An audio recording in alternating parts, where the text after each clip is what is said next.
Marina Abramovich once gave a controversial and daring art performance. She stood in front of an audience, put several objects on a table.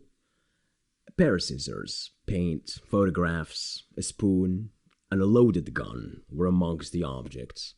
And she told members of the audience that she would remain still as a Hindu cow, vulnerable as an infant, and that members of the audience were to come forth and do to her as they pleased, using any and all of the objects in front of them. And that no one, including herself, shall interfere in any way. It started out playfully, Some would first touch her hair, mess with her face, when others would put paint on her flesh. But then things escalated quickly as participants got more and more aggressive. Someone grabbed a pair of scissors and cut her clothes off. Then another one came and cut her hair. And then a third shredded her clothes and ripped off her bra, exposing her titties. Curiosity turned into abuse. Every act someone performed excited the next person to commit a more daring and more exciting act. Until someone came and grabbed the gun, the loaded gun, and put it against her head. They rushed in immediately, of course, and put the whole show to an end. I wouldn't have been surprised if Marina's brain had splashed on the table. It was the next logical thing to happen in that succession and sequence of events. This art performance reminds me of another famous Stanford experiment that you might have heard of, that of prison guards and inmates.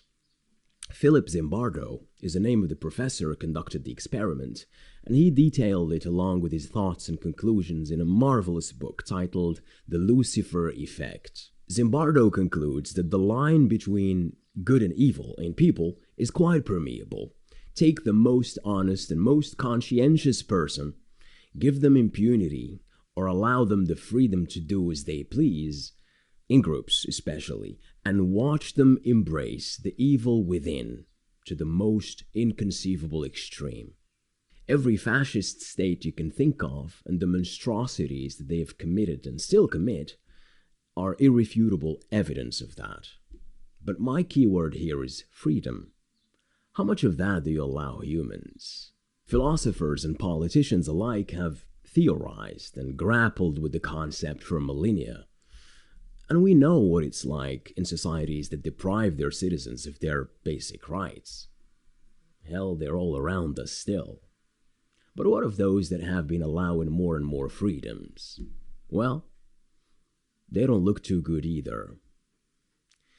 I'd like to go back to Marina's performance, and I can't help but think that that experiment has never stopped, that the times we're living in right now is a mere continuation of that performance.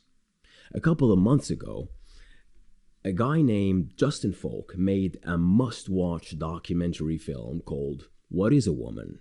It stirred quite a controversy in the West.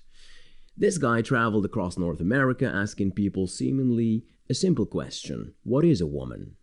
The answers he got, or lack of, and the conversations that issued from that simple question will give you an idea about the chaos in those societies where the progressive left is running rampant. People have been asking a very legitimate question: when does the left go too far? We know that the right goes too far when it becomes racist. But what about the left? When does it go too far? I say never. A father in Canada was recently sentenced to jail for refusing to consent to his 13-year-old daughter's puberty-blocking, sex-altering hormone therapy. You heard that right. A therapy which is undisputedly infamous for causing irreversible, life-threatening damage to his 13-year-old daughter. That's how far the left has gone up to this day. Jailing you for refusing to call a bearded guy with titties whatever pronoun they feel they identify with. We're coercively subject to the feelings of teenagers now.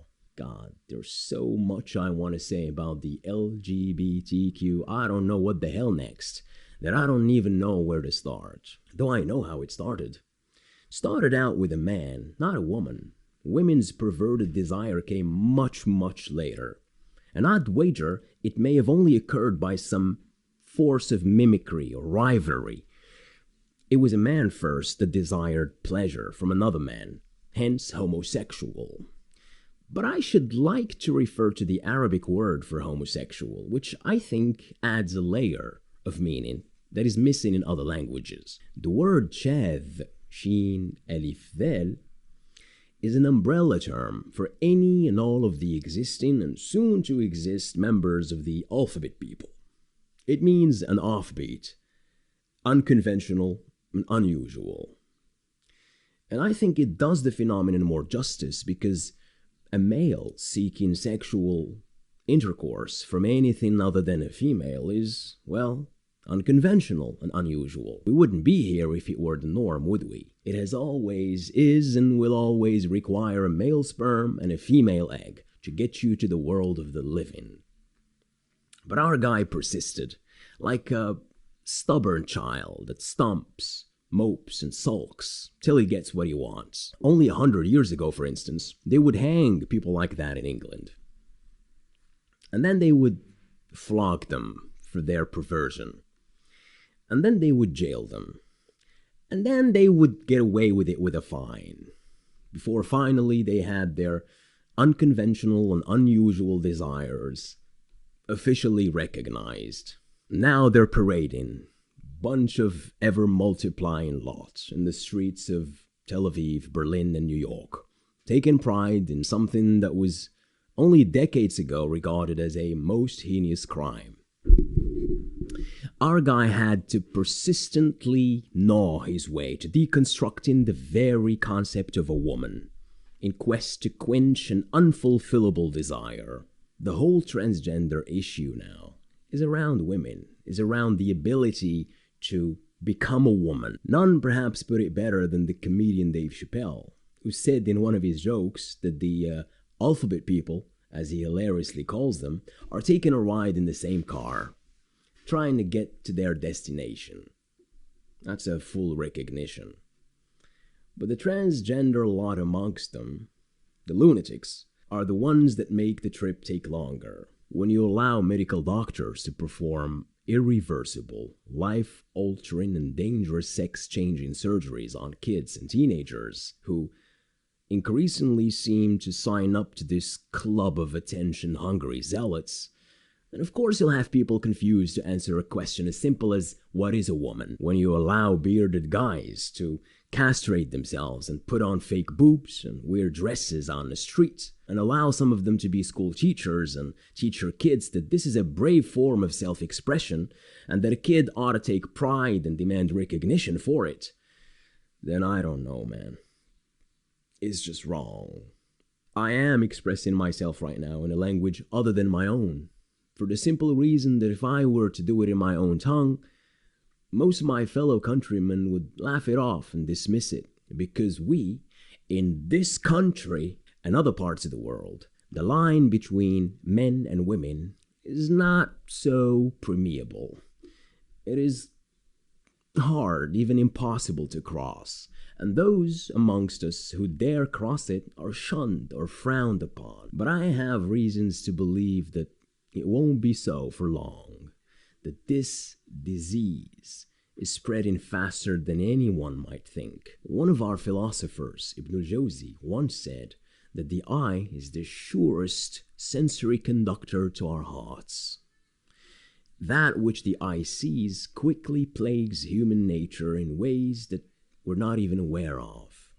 And so much filth has visually proliferated and was made possible to proliferate because of things like the porn industry or Netflix and whatnot, that I can't imagine any kid in any part of the world who would escape it and who would be sheltered from it. So I don't feel that we're sheltered from the Western, postmodernist, leftist, crazy agenda and ideology in any way possible.